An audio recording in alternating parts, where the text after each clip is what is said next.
Parece que fue hace mucho cuando asumió la presidencia de los Estados Unidos Donald Trump, pero va apenas para el primer mes. Y lo que ha ocurrido en el primer mes y lo que pasará en los siguientes 3 años y 11 meses. Sergio Sarmiento, Sergio, qué gusto, ¿cómo estás? Muy buenas noches. Ricardo Rafael, Ricardo, qué gusto, ¿cómo estás? Muy buenas noches. Jorge Fernández Menéndez. Sergio, Ricardo, un placer. Muy buenas noches. Decíamos, lo que se acomoda para México se desacomoda. ¿Se nos han alineado o desalineado las cosas? ¿Cómo ves este primer mes? Por lo pronto no hemos tenido los aranceles generales. Se van a aplicar los aranceles al acero y al aluminio, con la absoluta inconsistencia de que dice Donald Trump que la razón es por el superávit mexicano cuando tenemos un déficit en esos productos. O sea, no tiene sentido. Claramente Trump sigue demostrando que hace las cosas por ocurrencias. No sé por qué me recuerda aquí a algo, pero en fin, hace las cosas por ocurrencias sin pensar lo que está haciendo, pero también incluso con la idea que es muy característica de los gobernantes que han sido descritos como narcisistas perversos, de que busca empujar las cosas hasta el final. Ya, por supuesto, está tomando decisiones que él mismo sabe que son ilegales. Por ejemplo, si hubiera querido eliminar el Departamento de Ayuda para el Desarrollo Internacional, USAID, pues aprovecha la mayoría que tiene el Congreso y lo hace, pero no le interesa eso, le interesa confrontar, entonces toma la decisión de suspender el gasto a pesar de que sabe que eso es ilegal, o por lo menos alguien le debería decir que eso es ilegal, y por supuesto ya empezaron a surgir las suspensiones. Y la respuesta es también, no sé por qué me suena muy familiar, es que como él está salvando a Estados Unidos, pues las leyes no se le aplican a él. No, porque él está, dirían por ahí, la autoridad moral está por encima. Lo que dijo es, aquel que está salvando a la nación no tiene por qué estar sometido a las leyes. La autoridad del movimiento. La autoridad del movimiento. El movimiento soy yo, ¿no? Nada de que la ley es la ley, Jorge. No, nada de que la ley es la ley. Además, yo creo que le importa poco. En realidad, si vamos a nuestro caso, al caso de México, yo sigo pensando que lo más delicado que tenemos enfrente, más que el tema de los aranceles, es el tema de la declaración de los grupos criminales como grupos terroristas, con todas las secuelas que tendrá eso. Y de la mano con eso, las políticas antidrogas que se tendrán que adoptar en cooperación con Estados Unidos. Me parece que eso es lo más delicado, junto con aquella declaración de la intolerable alianza del gobierno mexicano con los grupos criminales. Es una declaración durísima. Pero las inconsistencias de Trump, además, que como dice Sergio, no nos han afectado tanto como uno pensaría que nos podrían haber afectado en este primer mes, llegan a muchos temas. Están los temas de la ayuda exterior. A mí me parece, en el plano exterior global, lo más terrible es la forma en que se está negociando la paz de Ucrania, una paz entre comillas, legitimando a Putin, legitimando la invasión, diciéndole a Ucrania, qué pena amigo, pero perdiste tu territorio, 26% de tu territorio, y además diciéndole a la Unión Europea, ustedes no pueden participar en algo que define en muy buena medida el mapa europeo futuro. Si no puede participar Ucrania, imagínate si van a dejar que participe el resto de los países de Europa.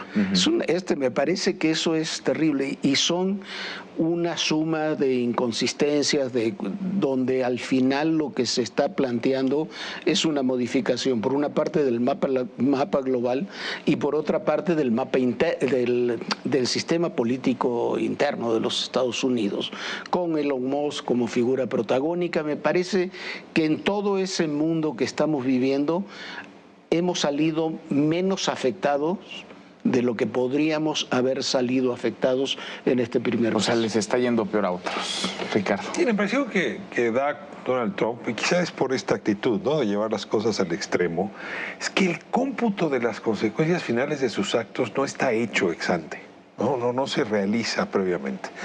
En el caso que nos convocaba hace un momento, se pone este arancel general a acero y aluminio.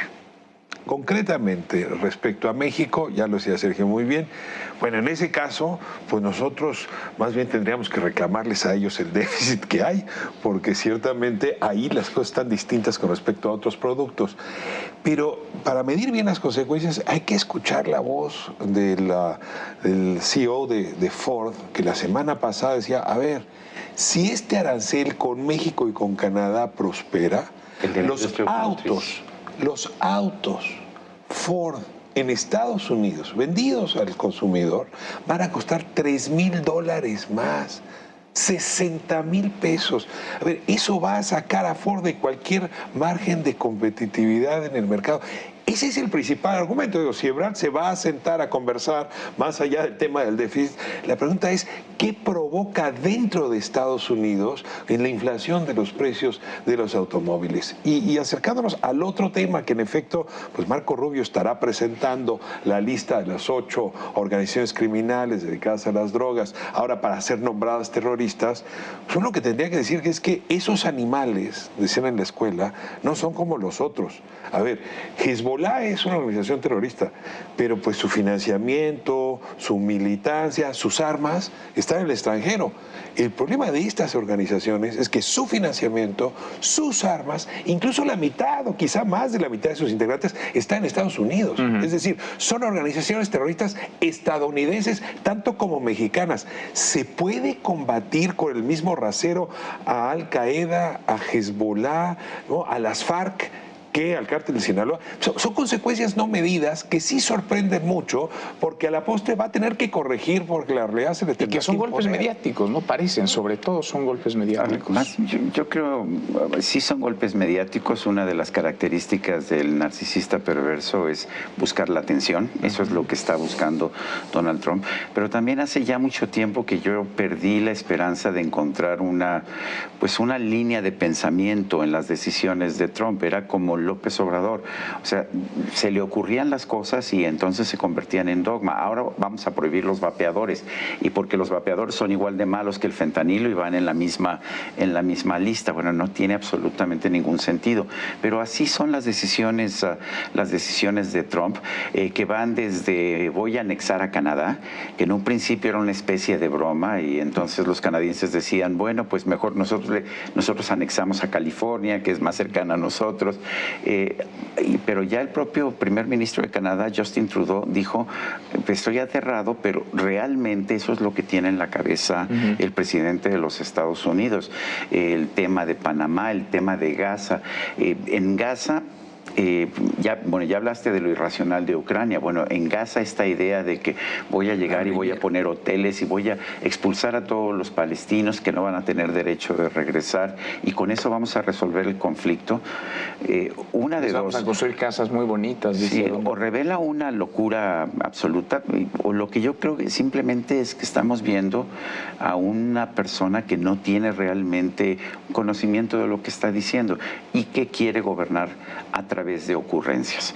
No es el primero, lo hemos visto en el mundo desde hace mucho tiempo, pero es un peligro porque finalmente es el presidente del país más poderoso del mundo. Y es nuestro vecino. Y es nuestro vecino, que parte de lo que tendríamos que preguntarnos es qué vamos a hacer nosotros como país con todos estos temas. Ya lo hemos dicho en otras ocasiones, la respuesta ha sido bastante racional y bastante sensata, me parece, del gobierno mexicano, pero hay que ir adelantándose, porque creo que, un poco siguiendo la línea de lo que decía Sergio, creo que sí son locuras, ¿no? Son una suma de locuras y se van en un mes, la suma es inconmensurable. Pero son locuras que tienen una lógica. La lógica es la propia locura. Y tienen un proyecto que es el famoso proyecto que hicieron 25-29 de gobierno, y tiene un equipo de trabajo que respalda esas locuras. Entonces tenemos que comenzar a ver, por ejemplo, en el caso de declarar los grupos terroristas, que los va a declarar el jueves Marco Rubio, ¿qué respuesta va a tener México? Simplemente decir no, nosotros no estamos de acuerdo, no nos sirve para nada. Tiene que haber una respuesta en términos de cooperación, colaboración, de buscar estrategias comunes en la medida de lo posible. Qué bueno que va a haber una reunión de Marcelo allá con el área económica, qué bueno que va a ir Omar García Harfuch a hablar con los de inteligencia, qué bueno que hay intercambio entre Fuerzas Armadas, pero no se puede estar con un personaje como Trump siempre a la defensiva todo el tiempo, esperando a ver qué locura y ante esa locura qué respondo. Me parece que tenemos que ir más allá y tenemos que comenzar a poner sobre la mesa propuestas concretas para tratar de trabajar lo que se pueda en todos esos ámbitos que están abiertos con Trump. Completar un poco la idea, cuando dices más allá, también creo que vale la pena es levantar la mirada más allá de la frontera norte. Es decir, el mundo entero están pasando cosas que nos arrojan mensajes muy puntuales. La reunión ahora en Múnich y la convocatoria que hizo Macron hoy en París, pues lo que nos dicen es que Europa ya asumió lo que tuvo que haber asumido hace mucho tiempo, pues que en efecto Estados Unidos no es confiable. Como un día dejó de ser confiable porque ya no tenía el patrón oro para respaldar su dólar, hoy no es confiable como aliado, porque en efecto tiene un liderazgo político pues muy voluble y al mismo tiempo respaldado por su población. Entonces Europa tiene que hacerse cargo de pagar su propia defensa y de tomar una estrategia distinta a Estados Unidos respecto a Putin. No hay margen. Cabe que después de eso pueda hacer algunas políticas de coordinación con Estados Unidos, pero tiene que reasumir soberanía continental.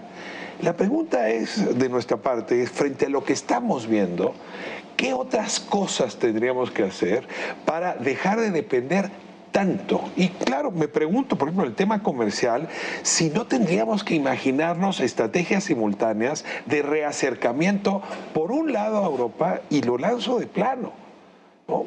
Mientras no haya una negociación definitiva con Trump, a China. No tendríamos por qué cerrar tan rápido la cortina, porque esa es parte de las negociaciones que a este país siempre le han servido justamente para mejorar sus condiciones de negociación con Estados Unidos.